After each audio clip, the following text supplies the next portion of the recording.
Sahabat Kompas.com, kasus gagal ginjal akut saat ini tengah menjadi perhatian pemerintah Indonesia.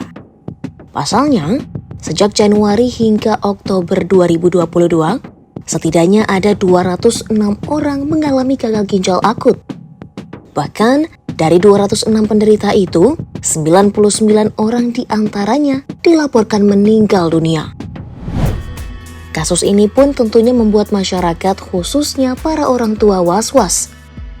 Sebab, menurut Kementerian Kesehatan, penderita gagal ginjal akut ini didominasi oleh balita. Untuk itu, para orang tua sebaiknya perlu mewaspadai beberapa gejala gagal ginjal akut pada anak. Lantas, apa saja gejala yang bisa muncul akibat gagal ginjal akut? Menurut Kementerian Kesehatan, setidaknya ada 4 gejala gagal ginjal akut. Mulai dari demam, kemudian gangguan pencernaan seperti muntah dan diare. Selain itu, penderita gagal ginjal akut juga umumnya mengalami gangguan pernapasan, seperti batuk dan pilek, hingga tidak bisa kencing atau volume urin yang keluar sangat sedikit. Meski tak dipungkiri, tingkat kematian kasus ini mendekati 50%, penderita gagal ginjal akut masih berpeluang untuk sembuh. Menurut Ikatan Dokter Anak Indonesia, memang ada sejumlah penderita gangguan ginjal akut yang dilaporkan sudah sembuh. Bahkan, tak jarang ada penderita gangguan ginjal akut yang bisa sembuh total.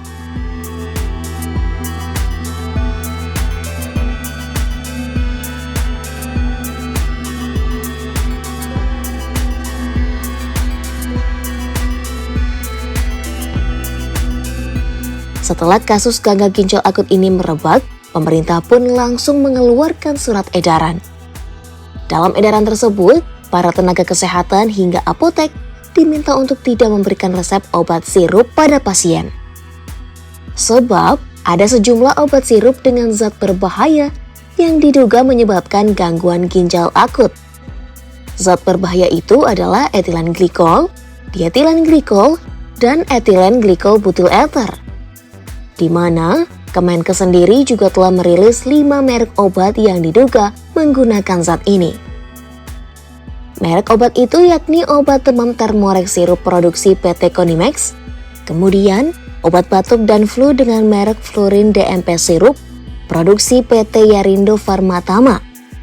Selanjutnya ada 3 obat produksi Universal Pharmaceutical Industries, yakni obat batuk dan flu merek Unibaby Cough Syrup, lalu obat demam merek Unibaby Demam Syrup, dan Unibaby Demam Drops. Nah, karena pengguna obat sirup untuk sementara ini dilarang, lalu bagaimana panduan mengonsumsi obat yang aman? Menurut dokter spesialis anak Kurniawan Satria Dental, anak-anak sebenarnya masih boleh mengonsumsi obat paracetamol untuk meredakan demam. Selain paracetamol, anak juga boleh diberikan obat ibuprofen untuk menurunkan panas. Tapi dengan catatan, obat yang diberikan tentunya tidak dalam bentuk sirup, lantaran sumber masalah ini diduga berasal dari kandungan sirupnya.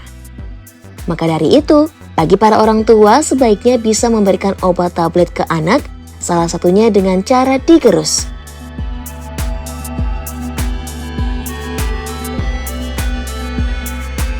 Nah, itu dia ulasan seputar penyakit gagal ginjal akut hingga rekomendasi pengganti obat sirup yang bisa dikonsumsi anak. Sekian video kali ini, simak informasi menarik lainnya hanya di Oh Begitu Kompas.com, jernih melihat dunia.